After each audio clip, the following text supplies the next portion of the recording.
అన్న మేము అనంతపూర్ వాస్తవ్యంలో. నా పేరు రాజేష్. ఈయన మా నాన్నగారు వెంకటేశ్వరరావు. గత 40 సంవత్సరాల నుంచి అనంతపురం జిల్లాలో అందరికీ సుపరిచితులు. మేము 40 సంవత్సరాలుగా ఆటోమొబైల్ వ్యాపారం చేస్తూ ఉన్నాము. వినియోగదారులందరికీ మంచి సర్వీస్ ఇచ్చాము. మా అమ్మగారు రాజ్యలక్ష్మి, ఆయన మా అన్నగారు.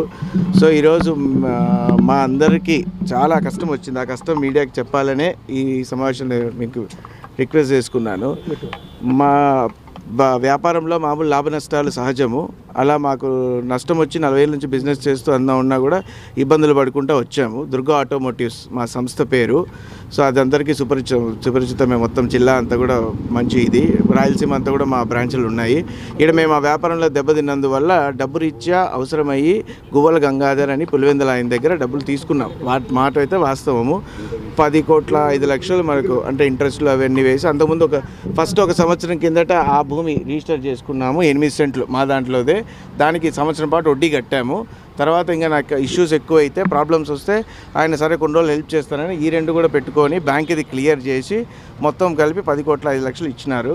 తర్వాత వడ్డీ నెల కట్టమన్నారు. 4 నెలలకే టైం ఇచ్చారు. 4 నెలలకు రెంటల్ అగ్రిమెంట్ కూడా రాశారు. ఇదేమంటే ట్యాక్స్ పర్పస్ అన్నారు. సరే అనుకున్నాం. అక్కడ మా బంధువులు కూడా ఉన్నారు.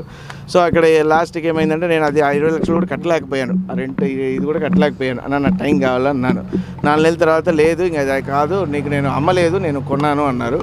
సరేలేండి సార్, మీరు కొన్నారే అనుకోండి, కానీ నాకైతే నేను ఇల్లు వదలను, నాకు ఇది అమ్మ నాన్న వాళ్ళు కట్టించింది, సమయం ఇవ్వండి, జూలైలో రిజిస్ట్రేషను. మామూలుగా ఇంత పెద్ద ఆస్తికి 2 సంవత్సరాలు టైం పెట్టుకుంటారు, నేను అంతా కూడా అడగట్లేదు, కొంచెం టైం ఇవ్వండి అంటే లేదు అన్నారు. వచ్చారు. ఆ వెనక మీరు చూడొచ్చు, అన్ని పగలగొట్టారు, అందరినీ ఖాళీ చేయించారు. ఇవన్నీ దాదాపు 4 నెలల నుంచి జరుగుతున్నాయి. సో నేను వివిధ పెద్ద మనుషుల్ని పిలుచుకొచ్చి మాట్లాడిచ్చినప్పుడు అంతా వాళ్ళు టైం అడిగారు. 15 రోజులు సిఐ గారి దగ్గర జరిగిన పంచాయతీ, ఆయన కూడా 15 రోజులే ఇచ్చారు. సార్ 15 రోజులు ఎట్లా అవుతుంది సార్, కనీసం నెల 2 నెలలు అంటే లేదు 15 రోజులే, ఎంతకంటే ఇలేను, నువ్వేం చేస్తావు చేసుకో, 15 రోజుల కంటే నువ్వు ఎక్కువ కట్టలేవు అన్నట్టు కూడా మాట్లాడారు వాళ్ళు. మేము డిపార్ట్మెంట్ అంతా మేనేజ్ చేసాము, మీరేం చేయలేరు అన్న బెదిరింపులు కూడా చేశారు. లాస్ట్కి ఇది కాదన్నా, పద్ధతి కాదు, మీరు టైం ఇవ్వండి అన్నాం. లాస్ట్కి 2 నెలలు టైం ఇచ్చారు. మన సిబిఐ నారాయణ స్వామి వాళ్ళంతా వచ్చి అడిగితే ఇట్లా దౌర్జన్యం చేస్తే ఎట్లా, ఇంత పెద్ద ఆయన ఇంట్లో ఉన్నాము, మేమంతా ఉన్నాము అని చెప్పి అడిగితే సరే 2 నెలలు కరెక్ట్గా 3 నెలలు అడిగాము. 3 నెలలు అడిగితే 2 నెలలు ఇచ్చారు. మార్చి 31 వరకు ఇచ్చారు. అది కూడా ఇంకా అందుకంటే ఇవ్వము అన్నారు. ప్రతిసారి వీడియో పెడతారు, మా అందరితో సంతకాలు చేయించుకుంటారు, లేకపోతే ఖాళీ చేయాలని. ఇంకా ఆ రోజు దౌర్జన్యం. నిన్న వచ్చాడు, ఆయన కాళ్ళు పట్టుకున్నానండి నేను లిటరల్గా. సార్ ఎవరు డబ్బు నేనే కాదనట్లు, ఆయన డబ్బు కాదనట్లేదు, మేము ఇయ్యము ఎగరగొట్టి వెళ్ళిపోతాము అనట్లేదు. అన్న కొంచెం టైం ఇవ్వన్నా, కనీసం ఖాళీ చేయాలన్నా టైం ఇవ్వాలన్నా అంటే ఇచ్చేదే లేదని అన్నీ బయటికి వేసి పెద్ద ఆయన వీడియో పంపిస్తాను, మా అమ్మని మా నాన్న అందరినీ బయటికి తీసుకొచ్చి వేశారు. సరే నేను ఎస్పీ గారి దగ్గరికి పోయాము. ఎస్పీ గారి దగ్గర లేదమ్మా ఇది సివిల్ మ్యాటర్ కదా అన్నట్టు మాట్లాడారు. సర్లేండి సార్ అన్నాను. వచ్చాను, వీళ్ళకి చెప్తుంటే కూడా వీళ్ళు వినట్లేదు. సో నిస్సహాయ పరిస్థితుల్లో మీ అందరినీ కూడా నేను సహాయం కోరుతున్నాను.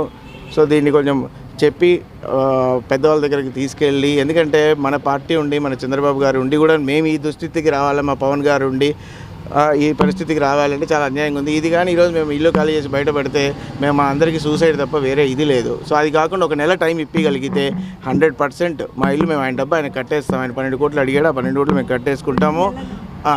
నెల రోజులు చాలు చేసేసుకుంటాము. సో ఈ రిక్వెస్ట్ని మేము కోరుతున్నాము. సో మీడియా మిత్రులంతా అర్థం చేసుకొని మాకు సహకరించాలని కోరుతున్నాము. ఇది మొత్తం ఈ ఇల్లు ఆ వెనకది అపార్ట్మెంట్ 3, ఇది అన్న పేరుతో ఉంది, అది అమ్మ పేరుతో అందింది, ఇది నా అన్న పేరుతో ఉంది. ఇవన్నీ మేము చేసాం. ఆయన ఏమంటే మాకు రిటర్న్ అగ్రిమెంట్ లేదు కనుక నాది అన్నట్టున్నాడు. ఒకవేళ అయింది అనుకున్న ఏదైనా కూడా టైం అనేది ఇవ్వాలి. ఇట్లా బయటకి నూకడము కొట్టేయడము అనేది అయితే ఎక్కడా జరగలేదు. మరి ఈయన మామూలుగా మీరు కూడా కనుక్కోవచ్చు, గువ్వల గంగాధర్ అనే వ్యక్తి పాపలు ఆయన మామూలుగా ఆస్తులకి పెట్టుకొని డబ్బులు ఇస్తూ ఉంటారు, చేస్తూ ఉంటారు. అది ఉన్నడినే చెప్తారు. అది కానీ ఆయన లేదు నేను కొన్నాను. దౌర్జన్యం చేస్తే మేము ఎంతటి వాళ్ళమే ఎట్లా తట్టుకుంటాము ఒకసారి మీరే చెప్పండి. సో మేము ఎతకనే ఉన్న వాళ్ళమే, మేము వ్యాపారం చేసుకునే వాళ్ళమే తప్ప ఇంక మిగతాది కాదు.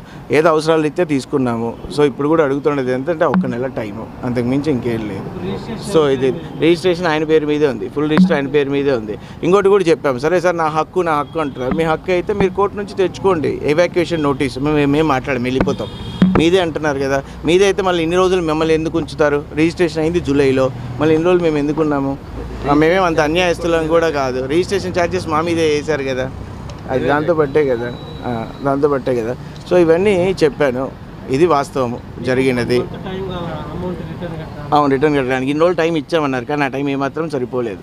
1 నెల టైం కావాలి, ఖచ్చితంగా కావాలి. ఇది దౌర్జన్యం అయితే కాదు. ఒకవేళ నేను ఆయన కాళ్ళు కూడా పట్టుకున్నాను, లేదని నన్ను తోసేసాడు. అది అమ్మ నాన్న వాళ్ళందరినీ పిలిపించి బయటికి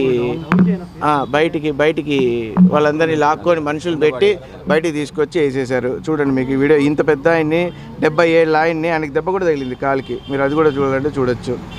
ఇవన్నీ ఈ పరిస్థితి అనంతపూర్లో ఇంత పెద్ద ఫ్యామిలీకి రావడం అనేది చాలా అన్యాయము, దురదృష్టకరము, అన్యాయము. చూడండి, ఇది చూడండి, మీరే చూడండి ఎట్లా పడేసారు. చూడండి పెద్ద ఆయన్ని ఎట్లా పడేస్తున్నారో చూడండి. ఎంత సర్వీస్ చేశాడు, ఎంతమందికి చేశాము. ఇది పరిస్థితి చెప్పండి.